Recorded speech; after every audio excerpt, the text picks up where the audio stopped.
I had a couple of sort of biographical questions before we get started. Okay. Are you a professor at NYU? No, I am not. What are you? I am retired. Are you an I'm emerti? I'm a no, I'm a retired adjunct assistant professor. I taught writing and I taught a course in African American literature. I was never up for tenure. I was an adjunct, which means that I worked on a contract basis semester by semester. So you were able to shield the full professors from a full teaching load. Yes, exactly. And at very low cost to the university. Well, I think that answers that question.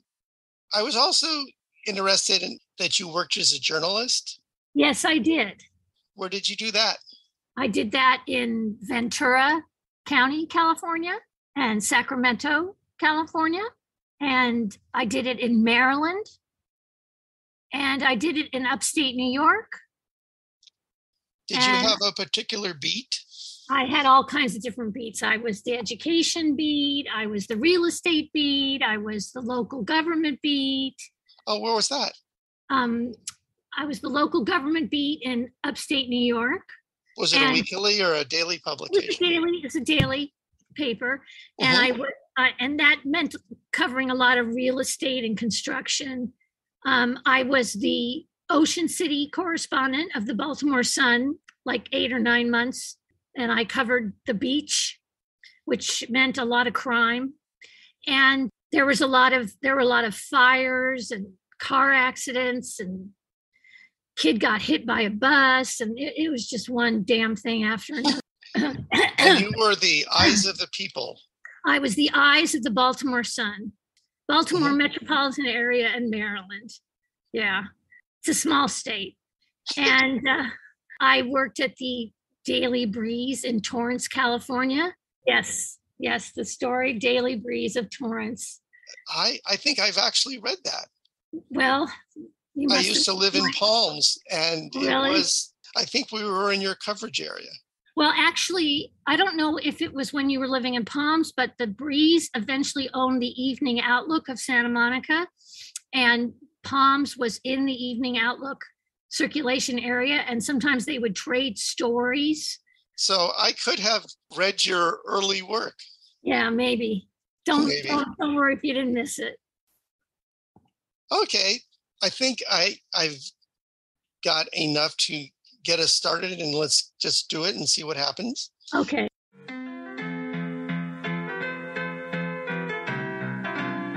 At Faire Folk at Work this time, we have a real special guest. She's a writer of novels, one of which takes place at the Renaissance Fair. She's worked as a journalist, and she's a retired adjunct professor at NYU. Please welcome Jane Rosenberg LaForge. You can say thank you. Yay. Oh, thank you. Thanks for having me. But before we talk about your literary career and how it was influenced by the Fair, I'd like to know a little about who you were at Fair. Like, who said what to get you to Fair the first time you went? Well, I always wanted to go to the Fair growing up because I grew up in Laurel Canyon, and that's where the Pattersons were from. And everyone was going to the Fair but me. And when I was 16, I went to the Fair with my boyfriend's mother. She took me to the Fair, and I went there and I said, I want to work here next year. And I was going to Hollywood High School, where Saw Winfield was going to school, and I approached her and I said, I want to work at the Fair. And she said, I'm starting a booth at the Fair called Dueling Buckets, and you can work at Dueling Buckets. And that's how I came to the Fair. Who were the mentors at Fair? Well, definitely Saw. And she had worked at the archery booth for 4 years before she started Dueling Buckets. And so Fred Tauber was a big influence on us. And she started Dueling Buckets with Kevin Emery. And I think Neil Quick was also involved in conceiving the idea of dueling buckets. And they came up with it apparently on a very hot day, is the legend. So I think those were pretty much our mentors. For those of you who don't know dueling buckets was where you stood and threw bean bags at somebody else who was standing under a bucket. And the goal was to release a torrent of water upon your opponent. Is that sound about right? That sounds perfect. Yes. And if something happened with the mechanism, we were up on a terrace and we could just throw a bucket of water on you from above. You didn't feel bad dousing somebody with water. And you didn't feel bad getting doused either. And did you spend all your time at dueling buckets, or did you have shows you did or street gigs you did? I did no shows or street gigs. That was too scary for me. I was very happy to stay at dueling buckets. How would you describe yourself before you went to Faire? Well, I would say that I was searching for friends. I was searching for a family outside of my family. I was searching for a style. I was searching for some way to be in the world. And that's what I found at the Faire. Is there anything else you'd like to say or thank? Well, I'd like to thank everybody I ever met at the Faire because they treated me better than anybody had previously. So it meant a lot to me to go there. There's a scene in your book, The Unsuitable Princess, where your character has experienced some loss. And there's a scene where you're hanging out with the Scots. And it really, for me, captured the sort of really positive things could be at Faire. Right. Well, I have to admit, I don't know which scene you're talking about because I think there was a parade. Oh, this is when they come home from the army, when they come home from the war. Okay, so may I say something about An Unsuitable Princess? You certainly may. Okay, half of it is a novel or a fantasy story, and the other half are footnotes that describe the inspiration for the fantasy. So while you see the parade and while you see the soldiers coming home from the parade, I'm also talking about things like the Vietnam War and certain politicians that were prominent in California at the time, and people that I knew at the Faire in order to explain how I came up with that scene. Well, it worked for me in the sense that it really captured what it was like to be at that place at that point and that time. I'm glad it worked. I'm glad it worked for you. And then after the Faire, what happened to you? Well, I made some bad decisions. I wound up in Maryland. I worked at newspapers in Maryland and upstate New York, and that didn't work out so well. And so I came back to California with my tail between my legs. And then eventually I went back to school and I got a master's degree and I became a teacher at college and started writing books and all that kind of good stuff. Did being at Faire sort of influence you as a journalist at all?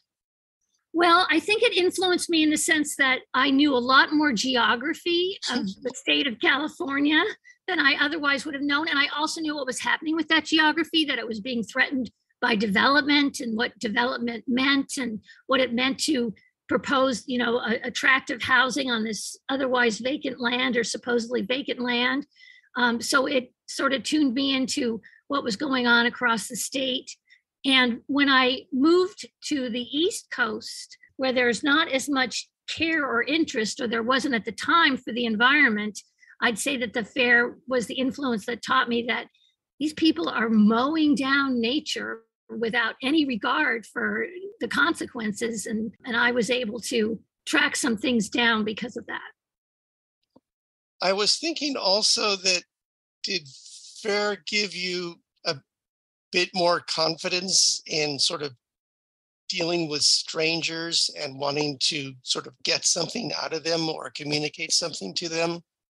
I really don't know because I was kind of afraid at the fair. That's why I didn't do any shows or any street acting or anything like that.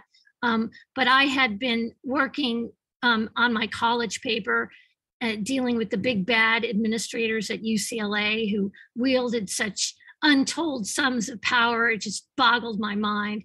So that might have had more of an influence on dealing with strangers.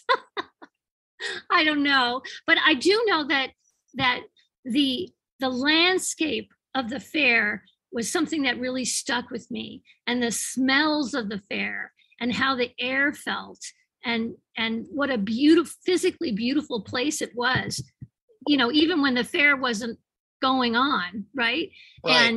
And that taught me a lot about environmentalism, or why we have environmentalism. This is going to sound kind of weird, but you write about straw very well. I'm glad. It And was I a big think deal. it was, I mean, burlap and straw were basically our life. And I think it's in the book about World War One, and that he's coming back from World War One. And you write about the village he comes back to, and that sort of reminded me of Fair in a way. But there's this you describe, there seems to be a lot of straw in this village. And you I think just he's homeless. The World War One guy yeah, is homeless, and that's what he sleeps in, right? That's what he sleeps in, and he also, has some interesting adventures with stealing food, which isn't about the fair. That's more of an agricultural theme. But thank you for saying that about writing about straw. I miss the straw. I miss the straw at fair. I miss the wet straw, which is what we had at I Doolingburg. had forgotten about wet straw. It does have a unique texture and Yeah. smell. It brings me to another question slash thought. Okay. I get the sense when I'm reading your stuff that you almost treat language as a foreign object or an object outside of yourself. And you like tinkering with it to get a precise effect. And you're not afraid of a big vocabulary to find the perfect word to describe what you're trying to get to. Well, I hope so, but I do know that everything has already been written before. So if I'm going to write about something, I better find a new way to do it. Otherwise, it's going to sound like something that somebody else already said. And Well, your stuff doesn't sound like anybody else has ever. well, that can be a good thing or a bad thing, but I We'll really just call it a good thing and let it go at okay. that. Okay, I'll take that. Thank you. But I really try to do something that somebody else hasn't done because so much has been done already. Point I was trying to stumble towards was that BFA or talking at Fair is kind of like the same thing. You're trying to say something in a different way that is both accessible to your audience, but at the same time makes it your own. Does that make sense? Yes. Well, yes, you're right. You're right. I don't know if basic fair dialect did that for me. I was interested in Chaucer when I first started learning basic fair dialect, and I tried to learn about that in at college, and that didn't go so well, but that's another story. I studied writing with a woman named Kate Braverman, who is no longer with us, but I studied writing with her in the 90s, and she really emphasized the importance of finding your own way to say things because everybody has already said everything else already.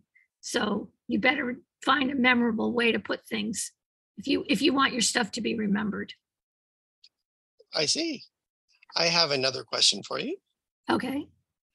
Again, I've read a lot of your stuff, and you seem to have a view of the world acting upon the individual, almost down to the cellular level or the level of the cell. And it occurred to me that Fair, in many ways, is a very sort of intense physical place to be in. You really do feel how hot you are and how you're sweating and covered in dust out at the fair. Am I making this all up, or does that make any connection for you? Well, I think that you're right. It does definitely make a connection. I mean, when you're at Faire, you're not just walking down the street. You feel the costume you're in, you feel the heat, you feel dehydrated, or you have to worry about being dehydrated. You're much more aware of your body, which you probably were back in the ancient times when you were dressed in rags or walking barefoot on the cobblestones or whatever the case may be. I don't know if that's directly responsible for my writing, but you have to have that kind of awareness about the people you're writing about, because otherwise you're just going to assume the reader knows all these things, and the reader doesn't. The reader doesn't know anything when the reader starts out with the book. So you have to have that awareness to write, I think. Another kind of point is that while your writing is very precise, there are points where you sort of invite the reader to fill in their own blank at what's going on. And again, am I reading not what's not there? Well, I don't know it. I don't think you're doing that, but I do think that there is a balance between what you can tell or show the reader and what the reader has to figure out for themselves. But you don't want the reader thinking in cliches. Like, you don't want, if you have a bunch of water, you don't want it to be a babbling brook. Or if you have a tree or an oak, you don't want it to be gnarled. You don't want to say all the stuff that's been said before. So you want to be particular and ambiguous and universal and specific. And you want to do all these different things at the same time. And sometimes it works and sometimes it doesn't. That's what you hope to do. I also think that it's good for the reader to do some of the work, because that makes them more engaged in the story. And what I like about your stuff is that you create this world and then you invite people in and you give them sort of enough clues to let them know what's going on. But there's always an element of that might not really be what's going on. Well, I guess you're trying to evaluate the experience that the character has, and you're trying to think in ways that the character cannot, because the character has a limited point of view. The character only knows so much, but you know everything as the reader. You have your own experience. You have the experience of all the other characters. You should know things that the character doesn't know, or the character just doesn't have access to, so that you can make a better judgment about what's going on. I think that's what I'm doing. I'm not sure. I think it is. It works for me. Okay, if it works for you, then it works for me. So we've sort of circled around the unsuitable princess, but what made it important for you to set your first novel, by and large, at the Faire?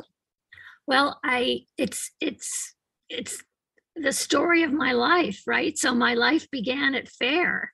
I was always looking for really good friends, and I was always looking for some kind of family, but of my contemporaries. I was looking for, experiences that would make me, that would inform my sensibility, that would tell me or remind me what my values were. And that all happened at the Faire. And so if I was going to be writing a memoir, which is what an unsuitable princess really is, that's where it had to begin. That was the summer, or really the spring and summer, that changed my life. And a lot of memoirs are coming of age stories, and this is definitely a coming of age story. So it had to be at the Faire. That's where I came of age. That sort of reminds me of another thought I had about it when I was reading The Unsuitable Princess, and that it's really a dialogue with your daughter. And it has often occurred to me that parents at Faire tend to be better parents. In your book, you are very open with your daughter with what's going on with her body and your body. And again, Well, I think, first of all, let me tell you a funny story first. Okay. So some people from the Faire, so I live in New York now, and some people at the Faire came over, some of my Faire friends came over one night. They were visiting from out of town. And one of them said that said something like, "Of course you're weird, Jane. You worked at the Renaissance Fair." And after that evening, whenever someone would ask my daughter if I was weird, or they would ask my daughter, "Is your mother normal?" or whatever, she'd say, "No, she's weird. She worked at the Renaissance Fair." So I can tell you who it was that said that, but I don't know if that would be fair to that person. But anyway, I should thank her for saying that. Anyway, part of the book started as a essay about talking with my daughter about my life and what I wanted her to learn from my life. And, my daughter, I didn't take my daughter to the fair because we live in New York until she was like 16. And at that age, she was not really forthcoming about what she thought about it, but she saw it, and she saw me there, and she has seen me play in other ways, but she knows that I had a childhood and an adolescence, and that there were problems, and that there were high points, and that there were low points. Unlike how I viewed my parents, I had no idea who my parents were until they became old and infirm, and I had to take care of them, and they would talk and, say things that they wouldn't have said before. And then, my parents both failed in certain ways. And that is always a big shock, right? Right. I mean, most coming of age stories are about how you discover your parents are kind of schmoes, they're weak, worthless and weak, and that's a big shock. And my daughter knew from the beginning. The full extent of your schmoness. Yes, exactly. And she knew exactly what she was dealing with. And I'm sure she's a better person for it. I sure hope she's a better person for it. She just graduated from college, yes? She just graduated from college with honors. Very good. From Cornell University. Okay. And she studied chemistry. Wow. And yes, and she would be mortified to know that I'm talking about her right now, but whatever. Is she going for pre-med or? Well, right now she is the night manager of College Town Bagels in Ithaca, New York. She's about to take a class in emergency medical technician care, or whatever it's called. She's been interested in doing that. So we'll see what she does. She has many ideas about what she wants to do, and she's sorting through them all. Do you have any advice for a new person going to Faire? Well, either do this, do that, or what can you expect? Or not really. I would say go there knowing a few people, not a lot. You don't have to know everybody, but somewhere that's sort of a safe haven, so that when you get confused or freaked out, you have somewhere to go. I don't know if that's necessarily what happens at Faire anymore, but I never could have gone just by myself and showed up at a workshop. I definitely had to have someone there that I already knew, who I could run to if something went wrong or ask questions to. So that would be my advice. So do you have any current project or plans you would like to share with us now? Well, I have a poetry book coming out next February, and it's called My Aunt's Abortion. And it's the story of what happened when my aunt got an illegal abortion in the 1960s, and probably in Los Angeles. I don't really know where she got it. And I'm working on another novel, and I don't know whether I'm going to finish it or not, because you've raised my expectations on what I'm able to accomplish, and I don't know if I'm accomplishing it in this particular novel. But it's a novel about journalism. So we'll see. And I think that's pretty much about it. Can you share a little bit more about the aunt's abortion book? Sure. I didn't know until I was like 28 years old that she had an abortion, but I do remember her being really sick when I was a child. I mean, deathly, deathly ill. And it went on for years and years and years. And I can remember the day that she got sick, or I was told that she was sick. She was probably sick before then. And there are certain things I remember very clearly. And I spent a lot of time with my aunt because she lived with my grandmother. And I spent a lot of time with my grandmother because my mother was sick which is another story. It's in An Unsuitable Princess. Anyway, so I always knew that there was something terribly wrong with my aunt. And when I was like 28, 29 years old, I got divorced from my first husband. And my mother's solution to, making me feel better about the divorce was to tell me about all the other problems that people in the family had, so I wouldn't feel so bad about my problems. Yeah. So one of the stories she told me was about my aunt's abortion. And basically, my aunt got pregnant and she went to my father and she said that her brother, and she said, "I'm pregnant." And my dad said, "Okay, well, we'll raise the kid. I'll raise the kid." And he took this to my mom, and my mom said, "Okay." And then my dad said, "But the kid can never know who its real parents are." And my mom said, "That's ridiculous. That he or she is gonna figure it out by themselves. You have two older kids right now. I guess I was about 7 or 8, and my sister was 6, and they know where babies come from, and they know that this baby isn't coming to them the usual way. And besides which, they'll probably tell the kid when the kid's old enough. You can't keep that a secret."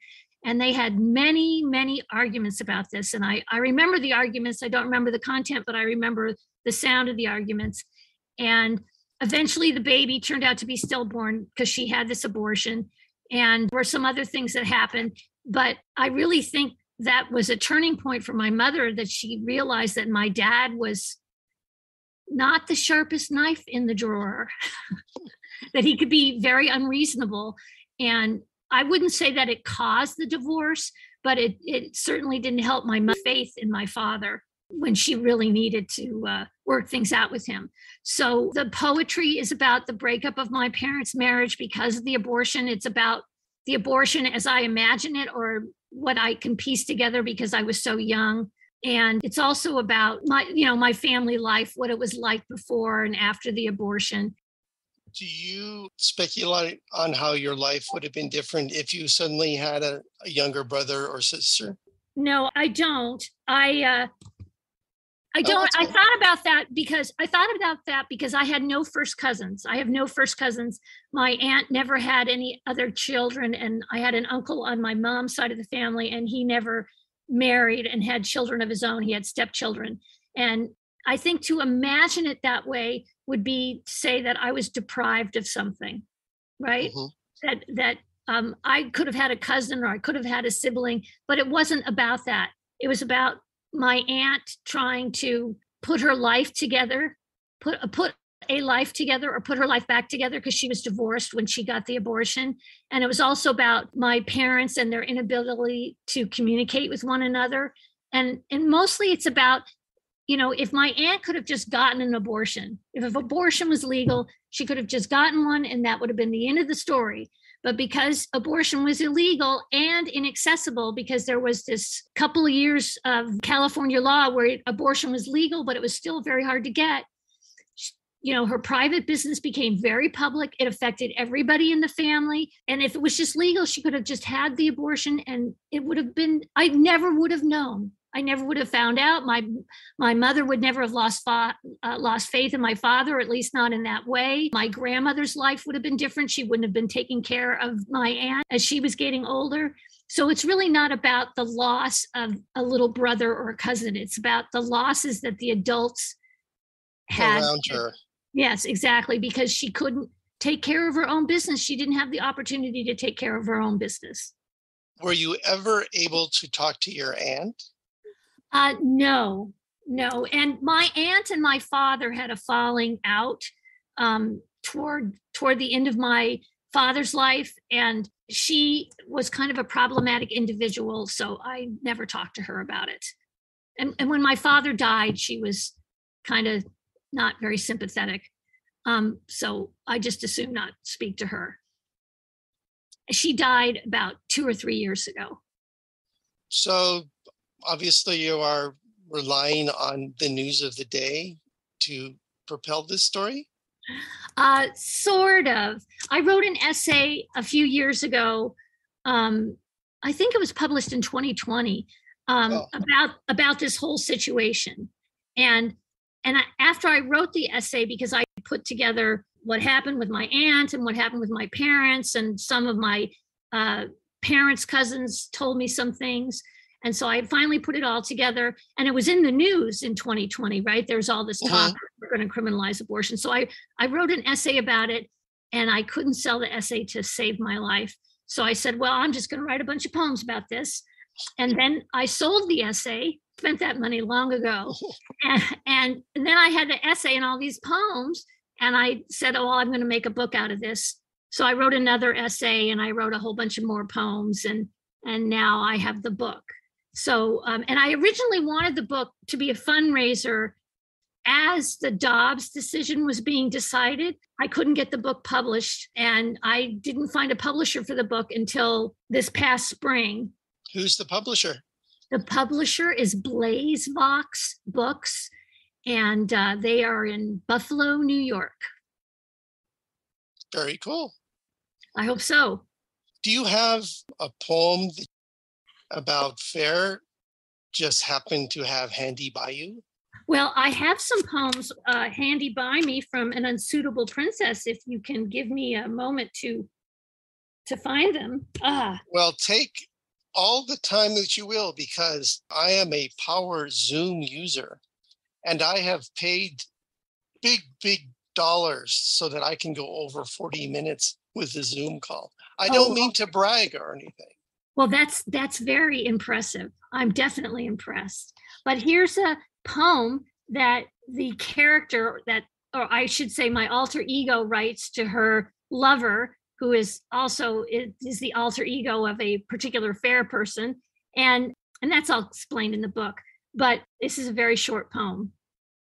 I too often think of salt as my only way of speaking through the eyes of others who must register my message, on the trail of my cheeks and nose, as if they were the pollens of dandelions, deposits for an unseen, unpromising spring. Should I slip this parcel into your palms, knowing sweat devours everything? And knowing Ogura, that makes that poem speak even more. That's cool. Good. I'm glad that you feel that way. It resonates, to use the technical literary term. Yes. Well, you can also say that you can relate to it, but I never liked it when my students said that. So resonate is better. I feel more comfortable with resonate. Well, resonate to me is more meaningful because it's more exact. And my students would say, well, I can relate to the story. And I'd say, well, you relate to your roommate, you relate to your parents. That's too broad of a word. And then they would get angry. But let's not talk about my students. Okay. Well, that was really a lot of fun. I really have nothing else, so I will leave it the final words to you. Will you want me to say something to sum up? Yeah. Okay. Thank you, Dan. This has been a lot of fun. Oh, I got a cliche. Life has come full circle. Oh, that's very good. That's very good. Well, that's it for this episode of Faire Folk at Work. Questions, comments? Send them to our email address at djng@earthlink.net. Questions for our guests can be forwarded to us at djng@earthlink.net. Or if you or somebody you know would like to be interviewed for Faire Folk at Work, just email us at djng@earthlink.net. That's all for now, and thanks for listening, and see you next time at Faire Folk at Work. Bye-bye.